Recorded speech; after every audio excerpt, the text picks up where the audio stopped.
Hi, this presentation is for students who are considering taking an online class or are in a fully online class and would like some tips on how to do their best. I think a good place to start is some of the myths and misconceptions students have about online learning. So let's look at those. Some students have said to me that online classes are easier. That actually isn't the case. They are expected to be as rigorous, if not more rigorous, than face-to-face college classes. That online classes take less time than a face-to-face class. That's not necessarily the case either. Another misconception is that it's kind of a one direction situation where the teacher puts up information and you read it, learn it, and respond to it. If that's the kind of class it is, that's a bit of a red flag. You want to have discussion boards and lots of interaction in your online class. Well, the reality is, as I said, online classes are as rigorous, if not more rigorous, than face-to-face classes. Online classes require an investment of your time, and I think the more important issue is, can you manage your time? Are you self-disciplined? That's the key. Online courses require that you participate. You should be communicating with the teacher and your classmates. So it's not a way to avoid interaction. You can't simply sit behind the screen and watch what goes on. You'll need to comment and reach out to others. So what do we need to do to make sure that we're successful in online classes? There are lots of tips that can help you be successful. One of the best things you can do is schedule it as an actual class in your calendar and treat it as seriously as you do your job.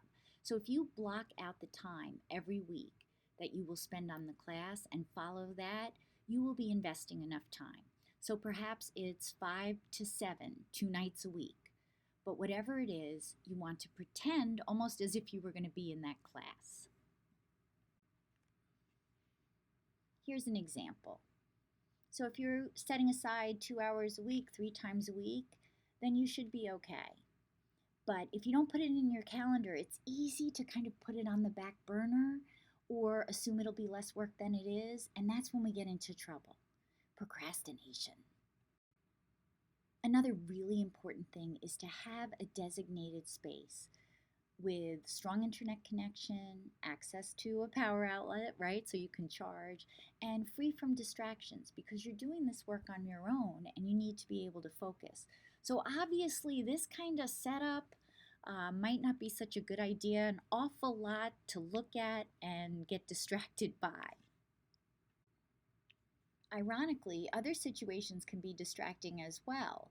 I always talk about how I used to fall asleep when I did my studying or my homework in my bed. If your other friends are watching TV or hanging out and you're trying to do the work in the same room, that could be problematic. Even sitting at the dinner table and trying to do it might, again, take your focus away from where it needs to be. Bottom line, we really want to get all of our social media and all these amazing channels of communication that we have now, music and the radio and television and video games, we need to get those out of the picture. Instead, maybe try the library. This is a carousel that you'll see at most libraries where you can focus and use a computer. If you have your own room, or you can carve out a little space. And again, you'll notice that both these areas don't have a whole lot to do other than look at the computer and get your work done. That'll work better. You want to eliminate distractions. A lot of the online tips and tricks reference this. Black holes. What are the black holes, the things that suck us in? Well, social media, YouTube clips, Instagram, Snapchat, Twitter, all of these things that pull us out of the present moment and bring us into another area where we're paying attention. You need to know what your black holes are. Maybe if you're at home, you notice that something's messy and you immediately want to go and clean up. So maybe you're better off at the library for doing your online work. A third tip is making sure that you have regular and reliable access to a computer and an internet service, and use the best browser. A lot of times classes work better if you're, let's say, on Chrome as opposed to Internet Explorer, and they usually will tell you that. Tip number 4 is start early and practice. If you're using Blackboard, let's say, there are tutorials usually on those websites that show you everything that you need to do, whether it's uploading work, attaching video, linking to websites, how to contact the teacher, how to use discussion boards. You want to find tutorials and practice those before the class even starts. When you're an online learner, there is somebody to watch out for, and we call that person the procrastination monster. I mean, we all procrastinate. We procrastinate with our regular homework and face-to-face classes, but for some reason, showing up to class twice a week reminds you that you have things to do. You just need to remind yourself.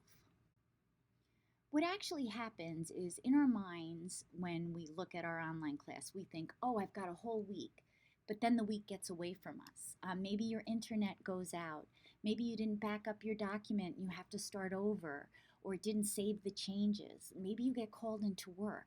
That's why if you are consistent about going in and doing the work and try to get things done on time or ahead of time, you won't be stuck if something happens. So how do we fight the procrastination monster? We fight him with time management.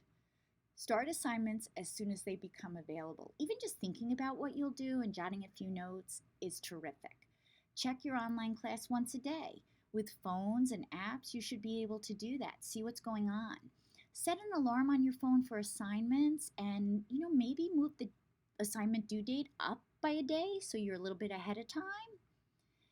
And there it is again. Move the deadlines up so that you have room in case something goes wrong. If something's due Wednesday, maybe note it in your calendar for Monday, put an alarm on your phone, and you'll be thinking about it a little bit earlier and you'll get it done sooner. Productivity experts write about eating the frog first, which means kind of like don't have dessert first. Do your work, eat your vegetables, and then you can play. And that's particularly helpful when you're doing self-paced learning, which is online learning. And I always say to my students, don't give yourself choices you don't have. If you chose to take this class, do the work in the class. It's not optional because you made the choice to be there. As for the work itself in an online class, the way to do this is to take breaks, stretch, have something to eat or drink. Do the work when you are at your best. So if you're a morning person, schedule your work in the morning. If you're somebody who really kicks in at 10 o'clock at night, maybe that would be the best time to do your work. And always break big assignments down into smaller pieces. So if there's a term paper, you kind of want to do the research and break that up into pieces. Then you want to do the writing. So space it out so you don't get overwhelmed. The 5th tip is participate. So what does that mean in an online class? Raise your hand? No, it means posting on the discussion board, commenting on what other students say, and really taking that discussion board seriously so that you learn from each other and that you ask questions, because in the act of asking a question, you're already engaging. And utilize online office hours. Hopefully your teacher is available at a set time each week when you can check in. Reach out to your professor. That's what they're there for. They expect you to. Don't think you're alone. You're not. And talk to your other students through whatever network you're using. Number 6, know and use your resources. We have an amazing library here at our college. Most libraries have a whole setup just for people who are taking online classes. There's Blackboard support if you're using Blackboard. Your professor is a source of support as well. Just know you're not alone. Online classes are for organized and self-motivated students. That's why you're watching this. Ask yourself and be honest before you sign up. Are you an organized person in general? And if you aren't, you probably know that, right? Are you self-motivated? Is this something that you really want and need, and does this work for you, this modality? And if it does, get as excited about it as you would any other class. You can do it. Just be disciplined and positive, and you'll learn a lot.